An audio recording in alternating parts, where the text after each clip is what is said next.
मंत्र जी महाराज। गुरुदेव भगवान के पास गया था मन में अभिलाषा लेकर के। अच्छा। मैंने कहा गुरुदेव भगवान मैं राम की अयोध्या का युवराज बनाना चाहता हूँ। तो पता है गुरुदेव भगवान ने क्या कहा? क्या कहा? गुरुदेव भगवान ने कहा महामंत्री सुमंत कि बेग विलंब न करिए न पुसाजी सबुई समाज सुदिन सुमंगल तब ही जब राम होए युवराज। वही दिन मंगल है जब राम को युवराज बना दिया जाए। ये तो बात हो गई गुरु जी की, लेकिन हमारा विचार ये है कि जो पांचे मत लागे नीका तो करऊं हरस ये रामई टीका। अगर 5 लोगों का मत है, क्योंकि पंच जो होते हैं वो परमेश्वर के समान होते हैं, इसीलिए मैं तुम मंत्रियों का विचार जानना चाहता हूं कि तुम लोगों का क्या विचार है। क्या राम को इस अयोध्या का युवराज बनाया जाए कि नहीं? महाराज, आपने जो निर्णय लिया है वो सराहनीय है। महाराज, हम तो यही कहेंगे कि जियो जगतपति बरस करोड़ी। महाराज, आपकी उम्र करोड़ों वर्ष की हो। अगर आपने यह संकल्प लिया है कि इस अयोध्या का युवराज पद राम को दिया जाए तो महाराज यह अच्छा है, और हम सभी मंत्रियों का भी यही मत है कि राम को अयोध्या का युवराज पद दे दिया जाए। चलो ये अच्छी बात है, तुम लोगों का विचार यही है। अब हमारी प्रजा बची, क्योंकि सबसे बड़ा जो मत होता है वो प्रजा का होता है। इसलिए जाओ हमारी अयोध्या की प्यारी प्यारी प्रजा से पूछो क्या ये लोग चाहते हैं कि अयोध्या में रामराज्य हो। जाओ आदेश का पालन हो।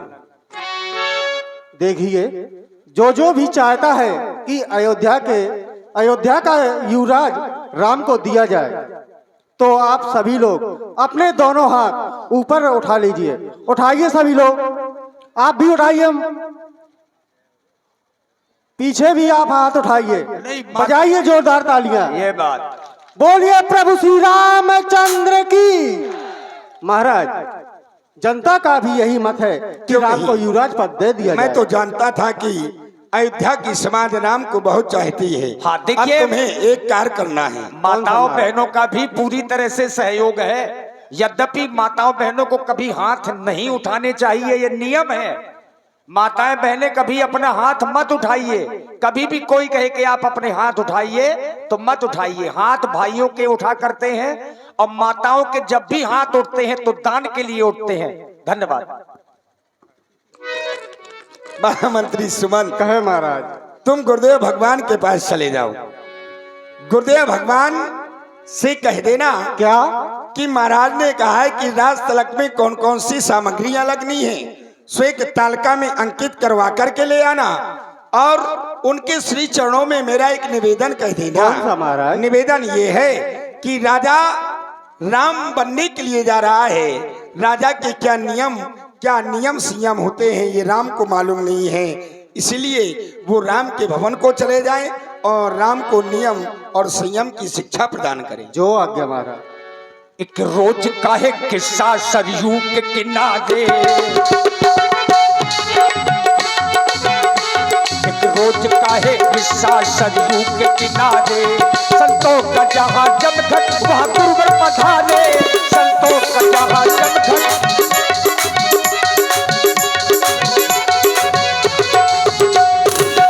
अब देखिए, सचिव पहुंचे अपने कुल गुरु के पास में कि राजा बनने से पहले आखिर राज तिलक में कौन कौन सामग्रियां लगती हैं।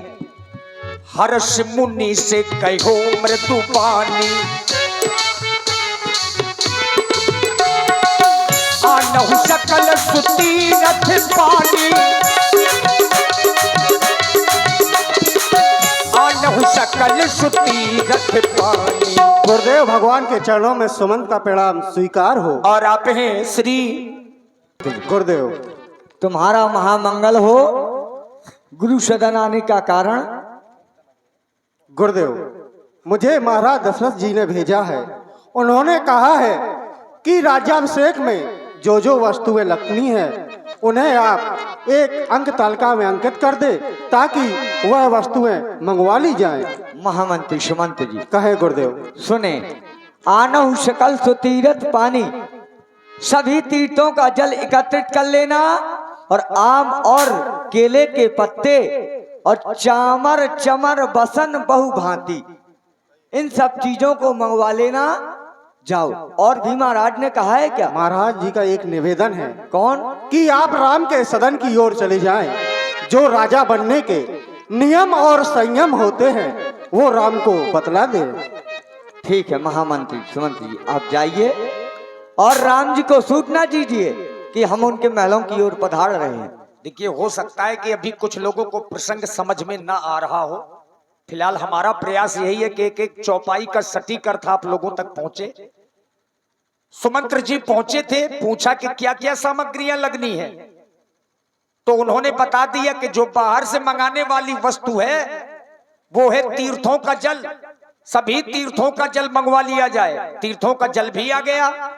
एक निवेदन किया था राजा दशरथ जी ने, चूंकि राम जी सब विद्याओं में निपुण तो हैं, लेकिन राजा बनने से पहले कुछ नियम करने पड़ते हैं। उन नियमों को बताने के लिए आज महाराज वशिष्ठ जी राम जी के महल में गए। तब नर नाह वशिष्ठ बुलाए और राम धाम सिख देन पठाए। लेकिन गुरु आगमन सुनत रघुनाथा, तो द्वार आई पद नायहु माथा। अब राम जी ने सुना कि मेरे गुरुदेव जी मेरे महलों में आ रहे हैं, तो दरवाजे पर भगवान राम जी आरती की थाली लेकर के पहुंच गए, अपने महलों में लाए, गुरुदेव जी की पूजा की। देखिए बड़ा सुंदर ये प्रसंग है एक गुरु और शिष्य का। तब नर नाहे वशिष्ठ बुलाए, राम धामो सिख देन पठाए। राम धामो सिख देन पठाए।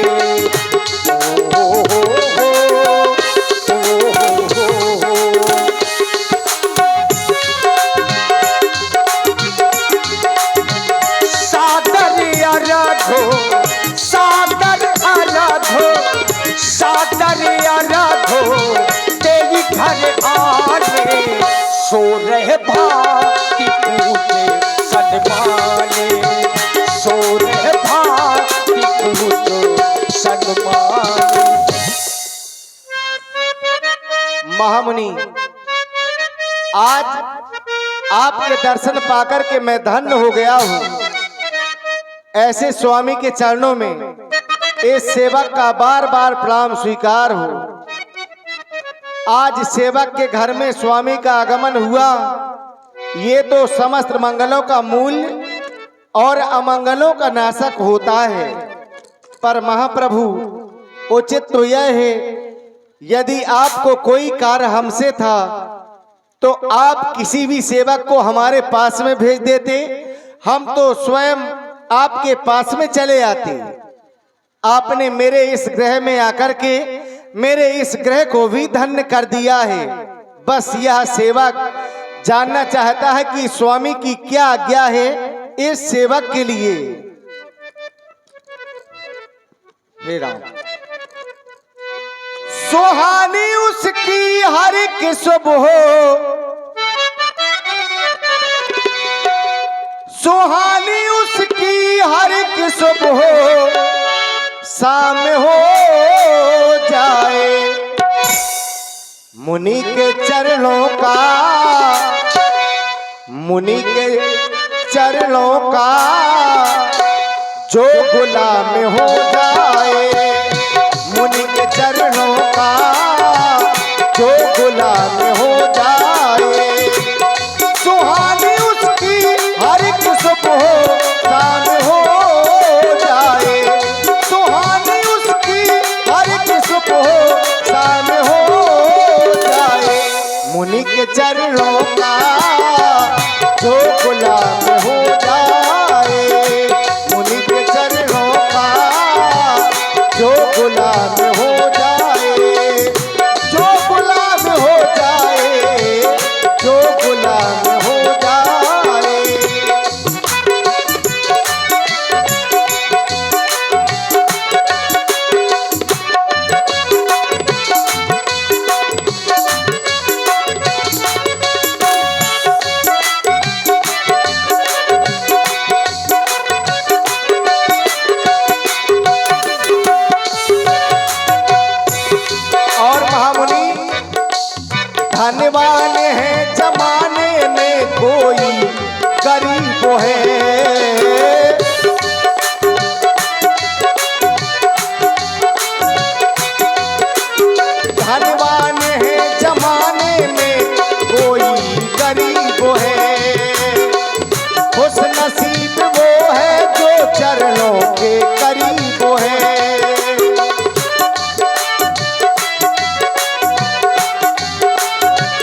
मंगल मूल अमंगल दमनु तदपि उचित जन बोलो सप्रीति पठबहु काजो नाथो असुनीति।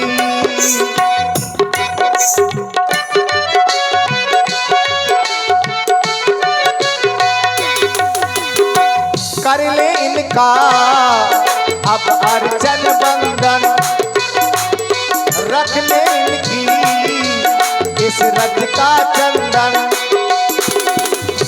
खबर सुनी गुरु के आवन की खबर सुनी गुरु के आवन की रज को लगा लूं इनके पावन की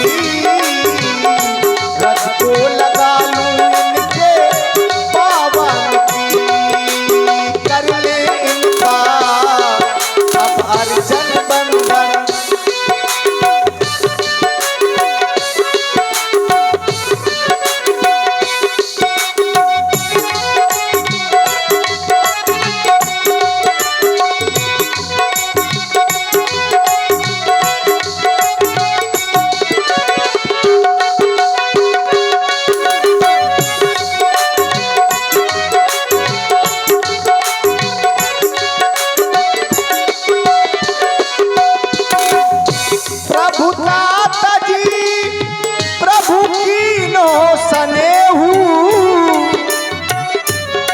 वो पुनीत आज यहाँ ये हूँ आयुष होए सो करम गोसाई सेवा कुल रहे स्वामी सेवकाई। कर ले अब हम इनकी पूजा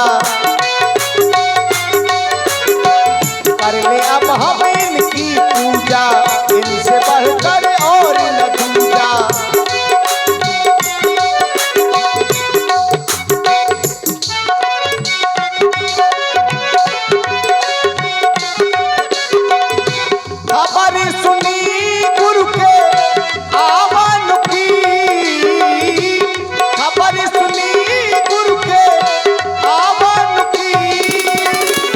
रज को लगा लूं इनके पावन की रज को लगा लूं इनके पावन की रज को लगा लूं इनके पावन की।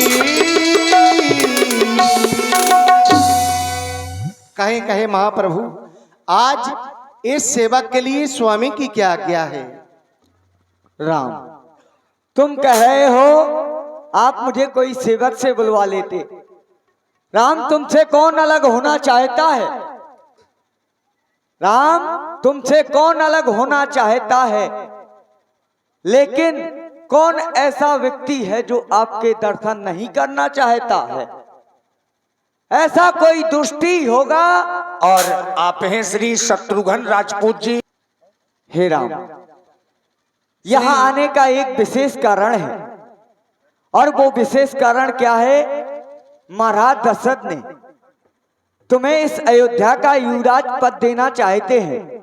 इस अयोध्या का युवराज पद देना चाहते हैं, इसीलिए मैं तुम्हें जो युवराज पद के नियम संयम है मैं उनके बारे में बतलाने आया था। राम तुम्हें भूमि पर शयन करना होगा, उपवास इत्यादि रखना होगा और नंगे पैरों ही चलना होगा। राम मैं ये बतलाने आया था। महाप्रभु अगर आपकी आज्ञा है तो यह सेवक आपकी आज्ञा का पालन ठीक तरह से ही करेगा। हे प्रभु आपकी आज्ञा का पालन हर तरह करूंगा मैं। ये रघुकुल की लाजो निभाऊंगा, रघुकुल की लाजो निभाऊंगा, सबका ही विघ्न हरूंगा मैं। रघुकुल की लाजो